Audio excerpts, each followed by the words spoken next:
As we get started on our collages after collecting all of our collage materials, one thing we want to think about is with collage, we can create art that is outside of normal reality.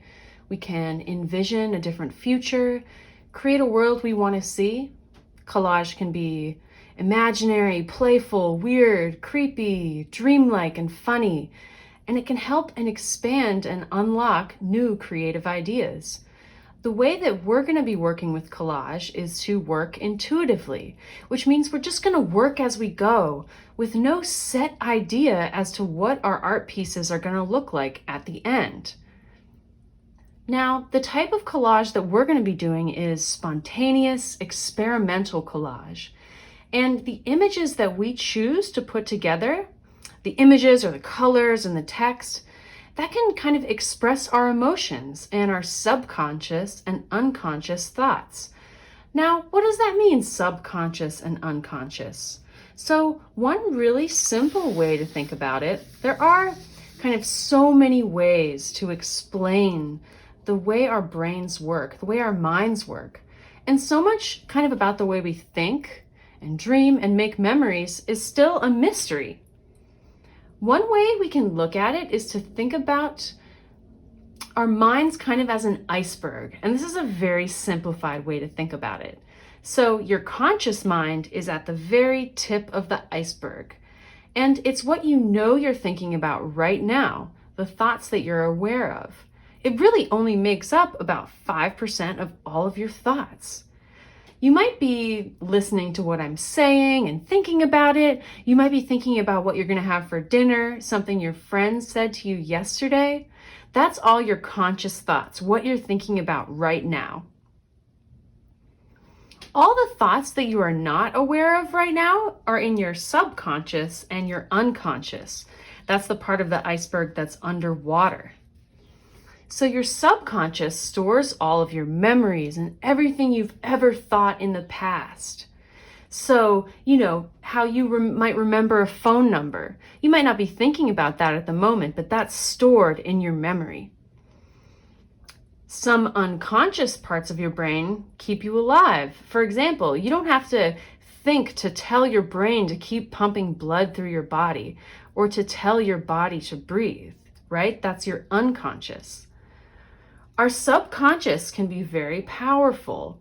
For example, if in the past someone told you that you're not a good artist, or if you felt like you weren't a good artist, that is part of your memory and your subconscious.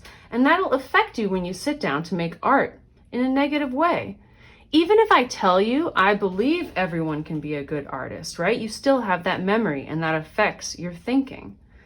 One reason we might want to explore our subconscious is to kind of start to dismantle those negative thoughts, to express emotions we might be holding inside, and to kind of rediscover our positive hopes, dreams, and creative possibilities that are hidden inside of our mind. So that's how we're kind of going to use collage. We're going to express our emotions and subconscious and unconscious thoughts by kind of spontaneously picking images from our collage material. So go ahead and grab a magazine or some of your collage material and just start flipping through. And as you're flipping through, anything that you see that pops out to you, even if you think, well, how would I use that? I'm not sure how I would use that image. Anything that you see in the magazine that pops out and grabs your attention, go ahead and take that page and cut it out. So maybe you want to just you can either just take your page and rip it like that, or you can use your scissors to cut it. And when you're first cutting it out, just cut around without worrying about cutting it out perfectly. Just cut kind of like a basic square out, right? Maybe I want to use this too. So just go through and just start picking a bunch of images. Maybe if you have some of your other collage material, you can start cutting stuff out from that as well. For this section, you should try and pick about 3 images that you want to use. You can also pick more, but try and pick at least 3. Once you have some images cut out, roughly cut out, what you can do is you can start to cut them out so that they're a little bit more refined or cut out a little more perfectly. So when you're using scissors to cut things out, it's really best to first cut just roughly around the image with a jagged line, because then when you go in and start wanting to cut out some of the smaller details, it's going to be easier. It's harder to cut out from a big piece of paper, right? Because you have all this paper and it's kind of like flapping around, it's getting in your way. So cutting out all of the kind of excess area first is going to make it a little bit easier to get kind of these nice, fine, detailed cuts. And you can see as I'm using the scissors, I'm using one hand to hold the paper and one hand to hold the scissors. And not only am I moving the scissors, but I'm also moving the paper as I go. And that's how you can get some really fine and detailed cuts.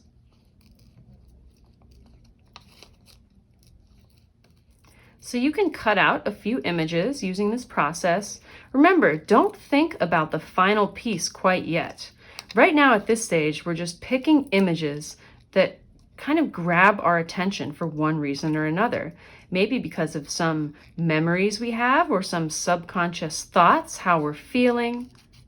Maybe today I'm feeling like Frankenstein, so I want to cut out Frankenstein for my collage.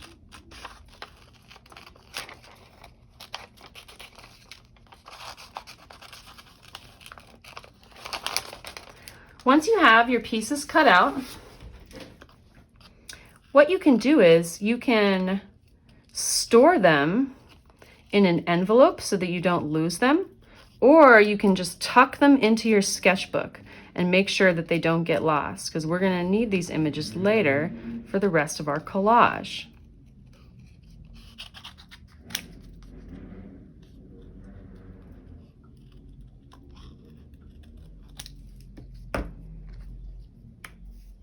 What we're going to be doing next, after cutting out a few images, is we're going to be looking through our collage material for different colors and textures that we think are interesting. So for example, with this collage, I really liked these lines, these black and white lines that I found in a magazine. So I cut those out because I knew I kind of might want to use those in my background because they created an interesting shape and an interesting look.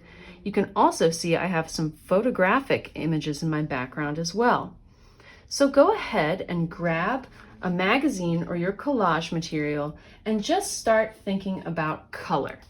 So maybe I might start off by thinking, let me collect some red from my magazine. So I can just go in and start cutting out shapes that are red and create a small pile of different reds, right?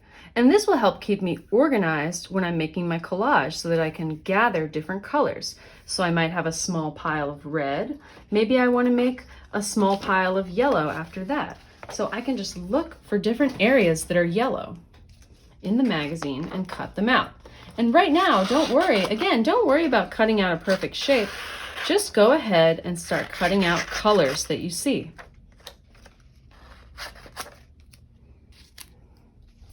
And make small piles of each color.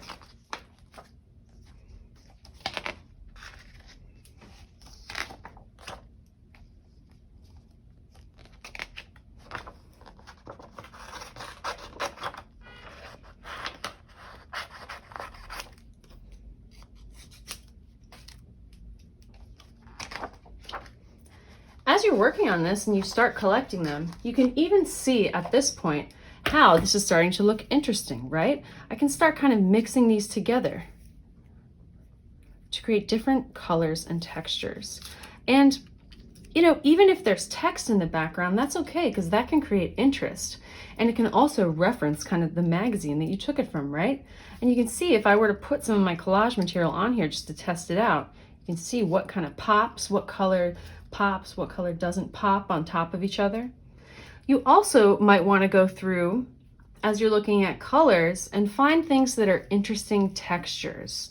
So you might look at something like this, which is kind of this leaves through the fence in the background, if you look at the photograph. But if I would place it kind of in the back of my collage, right, it looks like kind of just like this rough texture.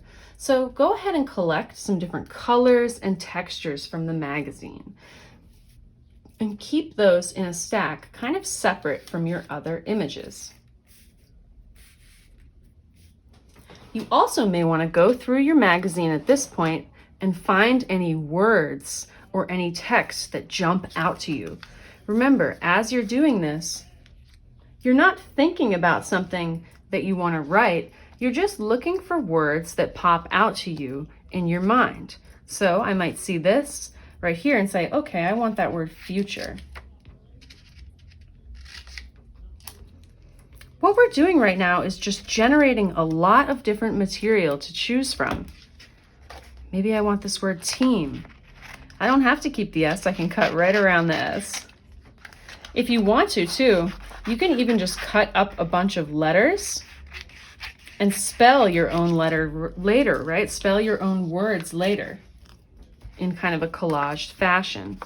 And what I mean by that is, so maybe later when I'm working, I might have this word team and say, well, you know what? I think I actually want to cut that up and turn it into a different word, right? Maybe I want this word to be me. Maybe I wanted to say me. Maybe I wanted to say at me. So make your pile of your images, your colors and your textures, and your words that you've collected. And you can kind of keep those separate. If you want, you can make little folders out of paper for them to keep in your sketchbook, or you can just simply tuck them into your sketchbook on different pages and just make sure that you don't kind of lose any pieces. Another thing that you can do is if you have any Ziploc bags, you can put them inside Ziploc bags and then close the bag and then tuck it into your sketchbook. So that way you don't lose any of these tiny pieces you spent so long cutting out. One thing that's interesting is some way that people have done these collages in the past. If you remember the Dada artists who we were talking about before in my PowerPoint that I showed you, some of the collage images, one thing that they would do is they would actually just take a pile of collage material, just like this, and then they would just throw it onto the paper and then glue it down however it landed. If you want, you can try that, but we're going to keep moving with a little more intentional than that because that is totally random. But that's just I wanted to show you that because that's just a really cool way that people have made art in the past in a really experimental way. You can see this does create kind of like an interesting composition. And the more I kind of mix it around, the meaning changes, right? Another way that we can make imagery to use in our collage is by making our own collage material by drawing. So you can use your own drawings to create either main images in your collage or to create background colors and textures. You can see here, I drew this little snake, and then I can take my snake and cut it out so that I can add it to my collage. And again, you want to cut out kind of around it first and then go in and start cutting out the small details. And you can do these drawings in your sketchbook. Just anything that comes to your mind, anything maybe that you like to draw.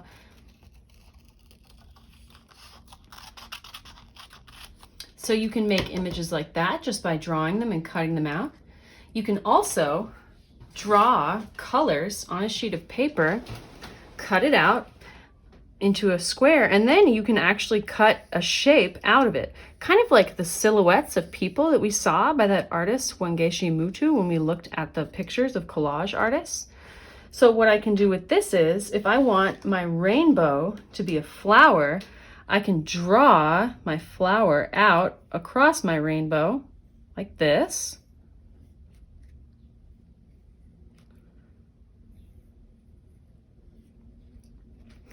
And then cut that out of my shape.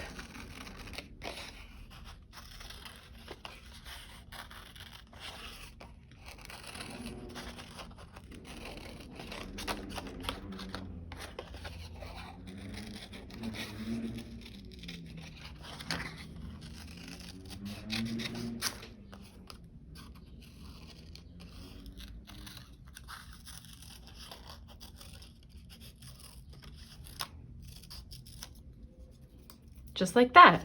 So you can go ahead and go in your sketchbook and start making some designs, right? Maybe you want to draw some particular images that you like, or maybe you just want to start by adding colors and texture to the paper.